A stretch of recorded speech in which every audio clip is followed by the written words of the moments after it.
समस्त जीवों के बाहर तथा भीतर स्थित हैं। सूक्ष्म होने के कारण वे भौतिक इंद्रियों के द्वारा जानने या देखने से परे हैं।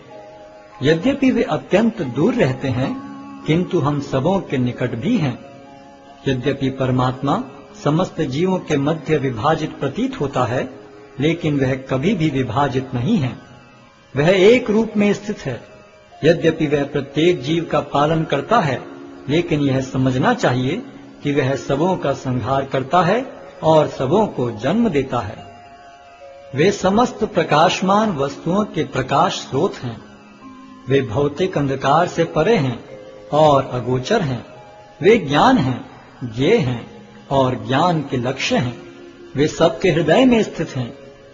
इस प्रकार मैंने कर्म क्षेत्र, ज्ञान तथा ज्ञेय का संक्षेप में वर्णन किया है। इसे केवल मेरे भक्त ही पूरी तरह समझ सकते हैं और इस तरह मेरे स्वभाव को प्राप्त होते हैं। प्रकृति तथा जीवों को अनादि समझना चाहिए। उनके विकार तथा गुण प्रकृति जन्य हैं। प्रकृति समस्त भौतिक कारणों तथा कार्यों की हेतु कही जाती है और जीव इस संसार में विविध सुख दुख के भोग का कारण कहा जाता है। इस प्रकार जीव प्रकृति के तीनों गुणों का भोग करता हुआ प्रकृति में ही जीवन बिताता है। यह उस प्रकृति के साथ उसकी संगति के कारण है। इस तरह उसे उत्तम तथा अघम योनियां मिलती रहती हैं। तो भी इस शरीर में एक अन्य दिव्य भोक्ता है जो ईश्वर है, परम स्वामी है और साक्षी तथा अनुमति देने वाले के रूप में विद्यमान है और जो परमात्मा कहलाता है। जो व्यक्ति प्रकृति, जीव तथा प्रकृति के गुणों की अंतर्क्रिया से संबंधित इस विचारधारा को समझ लेता है, उसे मुक्ति की प्राप्ति सुनिश्चित है।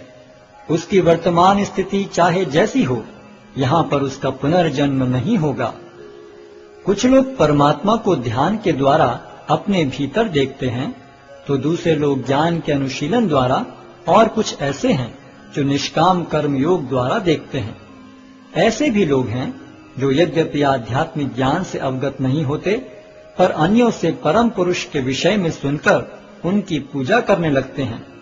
ये लोग भी प्रामाणिक पुरुषों से श्रवण करने की मनोवृत्ति होने के कारण जन्म तथा मृत्यु के पथ को पार कर जाते हैं। हे भरतवंशियों में श्रेष्ठ, यह जान लो कि चर तथा अचर जो भी तुम्हें अस्तित्व में दिख रहा है, वह कर्म क्षेत्र तथा क्षेत्र के ज्ञाता का संयोग मात्र है। जो परमात्मा को समस्त शरीरों में आत्मा के साथ देखता है और जो यह समझता है कि इस नश्वर शरीर के भीतर न तो आत्मा न ही परमात्मा कभी भी विनष्ट होता है, वही वास्तव में देखता है। जो व्यक्ति परमात्मा को सर्वत्र तथा प्रत्येक जीव में समान रूप से वर्तमान देखता है, वह अपने मन के द्वारा अपने आप को भ्रष्ट नहीं करता। इस प्रकार वह दिव्य गंतव्य को प्राप्त करता है।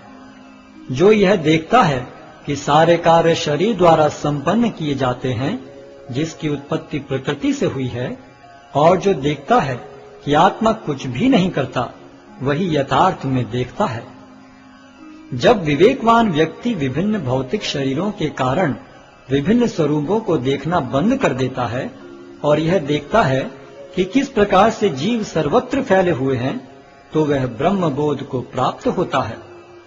शाश्वत दृष्टि संपन्न लोग यह देख सकते हैं कि अविनाशी आत्मा दिव्य, शाश्वत तथा गुणों से अतीत है।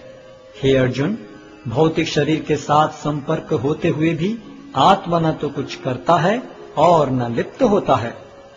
यद्यपि आकाश सर्वव्यापी है, किंतु अपनी सूक्ष्म प्रकृति के कारण किसी